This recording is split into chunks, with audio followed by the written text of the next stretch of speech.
Trys pono dukterys.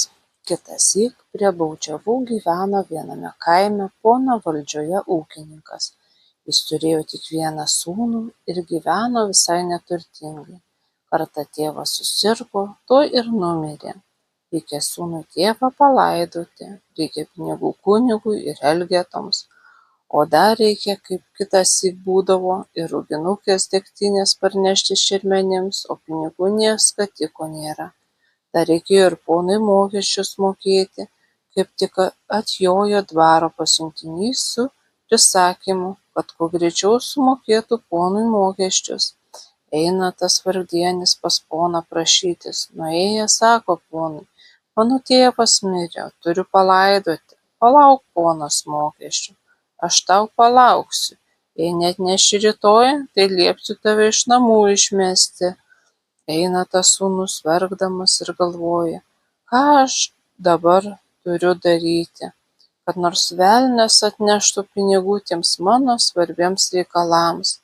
Vos tik jis taip ištarė, tuoj ir stojo priešais jį toks ponaitis. Sako: ką pasakysi, kad mane šauki? Jis ponaičiui pasakė savo vargus. Ponaitis sako: matau aš tavo vargus. Jei nori, pasirašyk man tarnauti 3 metus, tai aš tau duosiu tiek pinigų, kiek tik tu norėsi. Tas sūnus vargų pjaunamas tuoj ir pasirašė velniui, o kai pasirašė, velnias jam sako: kai pareisi namo, rasi klėty maišą raudonųjų, o kai sutvarkysi visus reikalus, 3 metus nesiprausi, nekirpsi plaukų, nepjaustysi nagų ir nesivilksi kitais marškiniais, tokia bus tavo tarnyba. Parėjo sūnus namo, rado klėty maišą raudonųjų, tuoj sumokėjo ponui mokesčius, o puikiausiai palaidojo tėvą.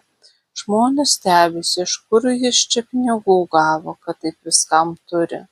Sūnus gerai valgo, geria, puotauja, žmonėms pinigus skolina. Susyk taip pralobo, kad tapo pirmu to krašto turtuoliu. Kai jau baigėsi 3 metai ir rudenį valstiečiai sunešė ponui daugybę mokesčių, velnias paėmė iš pono pinigus ir atnešė juos sūnui. O ponas prapuldęs pinigus neturi ko ir valdžiai užmokėti. Valdžia nusprendė už išeikvojimą tokių didelių pinigų pakarti poną, jei per 3 dienas jis neapsimokės. Gavęs tokį raštą, vaikščiojo ponas kaip pusiau miręs ir sutiko ponas tokį ponaitį. Tai buvo tas pats velnias. Ponaitis sako: ko tu taip nuliūdęs? Ponas jam pasipasakojo savo nelaimę. Tada nepažįstamasis sako: ko tu čia dejuoji? Ana tas turtuolis turi daugybę pinigų, galės tau paskolinti. O tam žmogui velnias pasakė: tol neduok ponui pinigų, kol nepažadės tau savo dukterį per žmoną.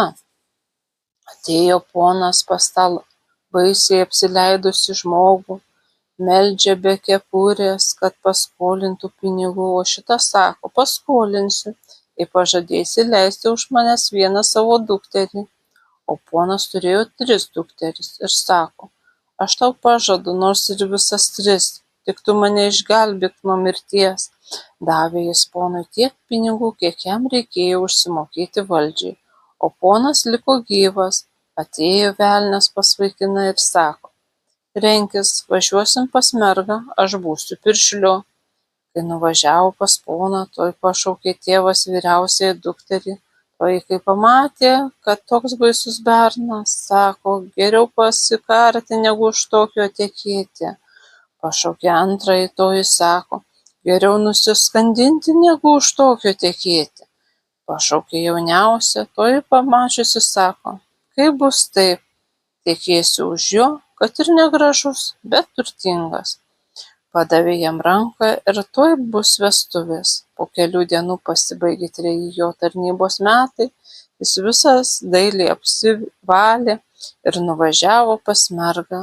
Kai anodvi pamatė, kad toks taiklus ponaitis ir dar toks turtuolis, Iš gailesčio viena nubėgus sode pasikorė, o kita prisigirdė dvaro tvenkiny, o jis vedęs jauniausią ilgus metus gražiai gyveno. Po vestuvių atėjo velnias ir sako: lik sveikas, drauge, tu gavai vieną, o aš 2.